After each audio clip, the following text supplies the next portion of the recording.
अस्सलाम वालेकुम व्यूवर्स, कैसे हैं आप लोग। उम्मीद करती हूँ कि आप सब ठीक होंगे। अल्हम्दुलिल्लाह आप सबकी दुआ से मैं भी बिल्कुल ठीक। तो आज अल्हम्दुलिल्लाह सुबह मॉर्निंग का आगाज़ जब मैंने अपने कार्टन्स ओपन किए तो व्यू बहुत खूबसूरत था। बादल जिसे कहते हैं ना, चल रहे होते हैं। आज यहाँ भी बादल चल रहे थे, एक जगह से दूसरी जगह अपनी जगह को तब्दील कर रहे थे और ये बहुत ही खूबसूरत लग रहा था। तो मैंने सोचा क्यों ना इसको अपने कैमरे में कैच करूं और अपने फ्रेंड्स के साथ इसको शेयर करूं कि कभी कभी कोई चीज़ कितनी ब्यूटीफुल लगती है। और मुझे बहुत ही खूबसूरत लगा और यहाँ पे अम्मी की भी बहुत याद आई। अल्लाह उन्हें जन्नत फिरदौस में जगह अता फरमाए और जिनकी माएँ हैं अल्लाह उन्हें सेहत वाली अच्छी ज़िंदगी दे और जिनकी नहीं है उन्हें जन्नत में आला मकाम दे। और मुझे उम्मीद है कि आप सब ठीक होंगे।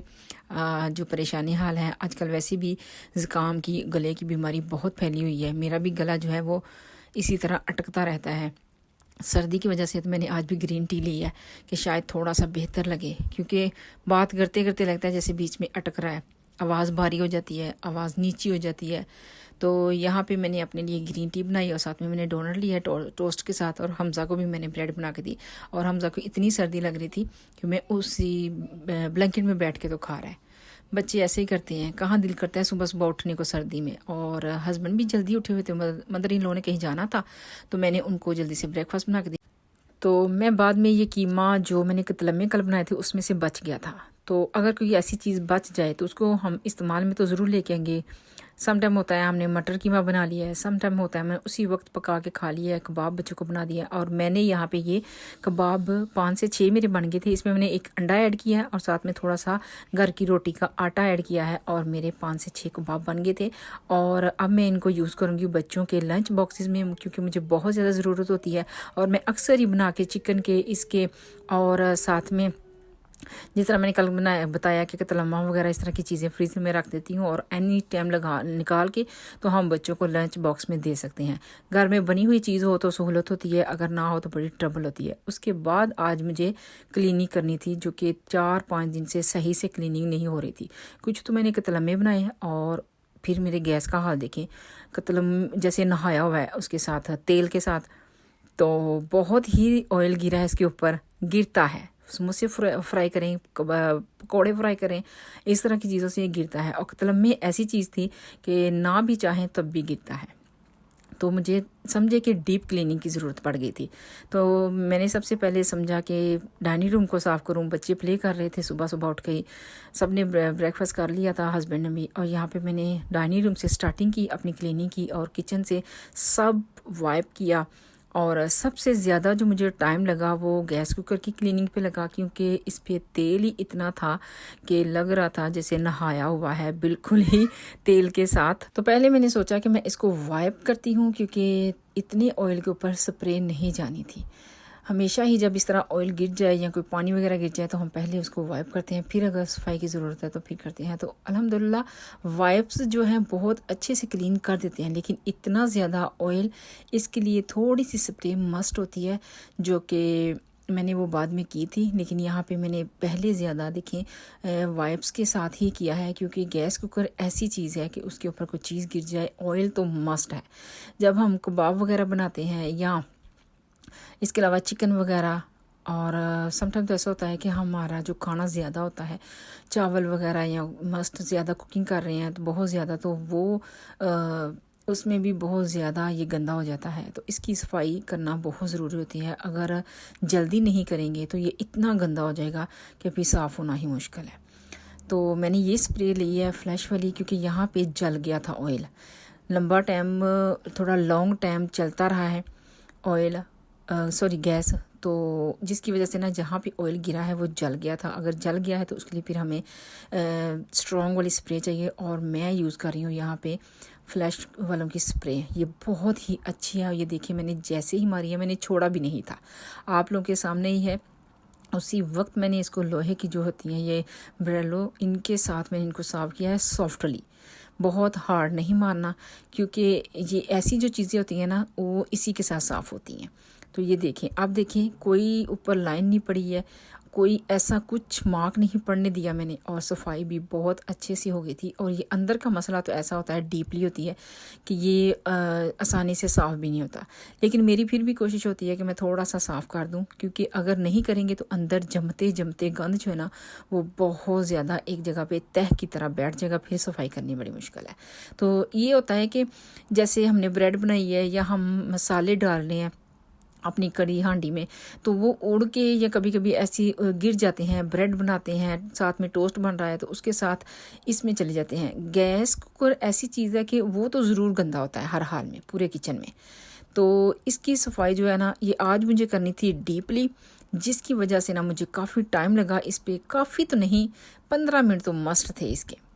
15 मिनट इसमें मैंने लगाया है। बाकी मेरी जो मैंने मॉप करना था, ब्रश करना था, वॉशिंग करनी थी, और ये वो हस्बैंड के कपड़े भी मैंने साथ में लॉन्ड्री में डाले, वो मुझे अभी क्लिप लेना याद नहीं रहा। और ये जो था मैंने किया है यहाँ पे पीछे की सफाई जो है ना, यहाँ पे लगता है जैसे बिल्कुल क्लीन है। और मैंने सारे गैस कुकर पे एक दफ़ा स्प्रे लगा के तो फिर मैंने इस पर एक दफ़ा वाइप मारा है, ताकि जो इसके ऊपर ग्रीस अभी ठहरी है वो उतर जाए। और उसके बाद मैं इसके ऊपर टिश्यू लगाऊंगी और आप देखें किस तरह ये चमक उठा है गैस। और इस तरह डीपली सफाई हो जाए तो फिर भी 3 से 4 दिन तो मस्ट ये आराम से गुजार देता है। और साथ में थोड़ा थोड़ा सा वाइप करना पड़ता है। और ये है कि हर वक्त हम चीज़ें फ्राई नहीं करते, बहुत कम। तो जब ज़्यादा हो जाए तो फिर उस टाइम पे होता है कि थोड़ा सा ना काम जो है वो थोड़ा ज़्यादा हो गया, तो अब इसको डीपली सफाई कर लें। और ये जो इसके बटन होते हैं ना, स्विच वगैरह, ये बहुत ज़्यादा तंग करते हैं, इनकी सफाई थोड़ी सी हार्ड हो जाती है। तो इसके बाद ये था कि मुझे अभी रूम में वैक्यूम भी करनी थी, और अल्लाह का शुक्र कि ये हो गया था। अच्छा, एक दफ़ा क्लीनिंग हो जाए वीक में अच्छी तरह से तो ऐसे लगता है जैसे सुकून हो जाता है बहुत ही। वो जैसे दिमाग पे टेंशन होती है ना, हम औरतों की सफाई क्लीनिंग करनी है, वहाँ से साफ़ करना है, वहाँ से करना है। अच्छा, ये एक दिमाग पे प्रेशर सा पड़ा रहता है, और जब सफाई हो जाती है फिर कम से कम थोड़ा सा सुकून आ जाता है कि अब ये हो गया है थोड़ा सा। तो इसको क्लीन करने के बाद मुझे मारना था ब्रश। टाइल्स पे गंद तो नज़र नहीं आ रहा, लेकिन जब ब्रश मारेंगे तो पता चलेगा गंद है कि नहीं। और किचन में तो मुझे मॉप भी लगाना है। वहाँ पे जब मैंने कतलम्मे ऑयल किए हैं, फ्राई किए हैं, तो उनका जो ऑयल है ना वो गिरा है, तो वो ऑयल पाँव के साथ लग लग के तो इधर उधर भी गया है। तो इस तरफ तो इतना नहीं मुझे लगा, ये मैंने सोचा बाद में करूँगी। मुझे भी टाइल का करना था, और मदर इन लॉ आज बाहर गई हुई हैं तो उनकी रूम इसलिए लग गया है। वो जब जाती हैं ना तो डोर अपनी अच्छी खासी बंद करके जाती हैं।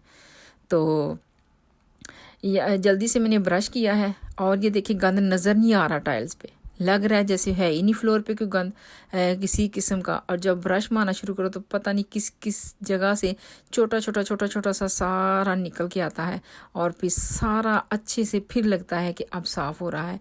और ये मैंने कल कतलम्मे फ्राई करती रही हूँ तो मैंने नहीं ब्रश किया था, आज सोचा कि ज़रूर करती हूँ, क्योंकि मैं यूजुअली तो मैं करती रहती हूँ ब्रश अपनी रूटीन में, लेकिन अगर 1-2 दिन मिस हो जाए तो फिर मस्ट हो जाता है। फिर उसके बाद ये डस्टिंग जो है, डस्ट जो है ना, डस्टिंग तो होती रहती है चीज़ों पे, लेकिन डस्ट जब पड़ती है ना तो वो वाज़े नज़र आती है। और कारपेट वैक्यूम करने के बाद बर्तन, आज वॉशिंग सुबह सुबह बच्चों ने उठते ही इतनी ज़्यादा कि कोई कुछ खा रहा था, कोई कुछ खा रहा था, सब ने अपने अपने डिफरेंट खाने खाए हैं। तो वॉशिंग इतनी हुई है कि रात को मैंने दाल और चावल बनाए थे, तो उसके जो बड़े बर्तन थे अभी वो भी थी मेरी हांडियाँ।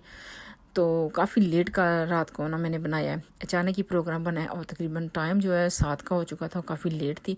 तो मैंने उस वक्त बनाए दाल और चावल, हमने सब ने वही खाए। तो हस्बैंड ने तो कतलम्मा खाया, तो दिन में कतलम्मे खा लिए थे बच्चों ने, तो रात में फिर थोड़े थोड़े से ज़ैनब कह रही थी कि दिल कर रहा है, ये काफ़ी दिनों से अभी थोड़ी है तबीयत में, तो मैंने कहा चलो तुम्हारे लिए बना लेती हूँ।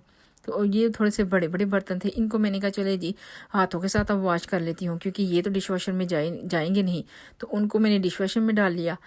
अच्छा, हम औरतों के इतने काम बढ़ जाते हैं कि हम दिन में जितने मर्जी करें, लेकिन समझ में आता ही नहीं है, काम बढ़ते ही चले जाते हैं। और पाकिस्तान में भी अब डबल फ्लोर है, ऊपर भी नीचे भी कमरे रूम्स होती हैं, बाथरूम होते हैं, सफाई करते करते करते करते सारा दिन गुजर जाता है। और यहाँ भी ऐसे ही है, सारा दिन सफाई में गुजर जाता है। तो लेकिन यह है कि अगर सफाई आप करते रहोगे ना तो आपकी डेली में 20 मिनट, और डीपली करोगे तो 40 मिनट मुझे लगते हैं। मेरे आज भी इतना ही टाइम लगा है, 40 मिनट में मेरी क्लीनिंग हो गई थी। क्योंकि अगर आप एवरी डे अपनी डेली रूटीन में सही से क्लीनिंग नहीं करोगे तो वो फिर गंद रहता जाता है तो फिर उसका टाइम जो वो ज़्यादा लेती है क्लीनिंग। तो अगर हम करते जाएंगे, अब मैंने डीपली किया है तो 2-3 दिन मुझे ईजीली 20 मिनट में मेरी क्लीनिंग हो जाएगी और सफाई हो जाएगी। क्योंकि आजकल बच्चे भी घर हैं तो उनको भी टाइम देना पड़ता है, बाहर जाना पड़ता है, बीच में काम है बहुत सारे, तो बहुत ज़्यादा टाइम नहीं लगता। आज भी मैंने जो किया है वो 40 मिनट में मेरी क्लीनिंग हो गई थी, कोई ज़्यादा टाइम नहीं लगा। जस्ट ये है कि मैंने 2 दिन से हस्बैंड की बर्थडे थी, फिर कतलम्मों में लग गई, तो 2-3 दिन से मेरी सही से सफाई नहीं हुई थी। तो मैंने सोचा आज कर लूँ क्योंकि गंद फिर ज़्यादा हो जाएगा। और गैस कुकर की मुझे बड़ी फिक्र रहती है। तो यहाँ पे हमज़ा देखें क्या कर रहा है। तो ये होता है कि क्लीनिंग हो जाए तो सुकून हो जाता है, फिर हम औरतों को खास कर फिक्र तो हमारे सरों पे होती है। तो ये थी मेरी आज की क्लीनिंग की वीडियो जो मैंने आपके साथ शेयर की। अगर आप लोग को पसंद आई हो लाइक करें, शेयर करें, सब्सक्राइब करें। दुआ में याद रखें। मिलती हूँ नेक्स्ट व्लॉग में। अल्लाह हाफिज़।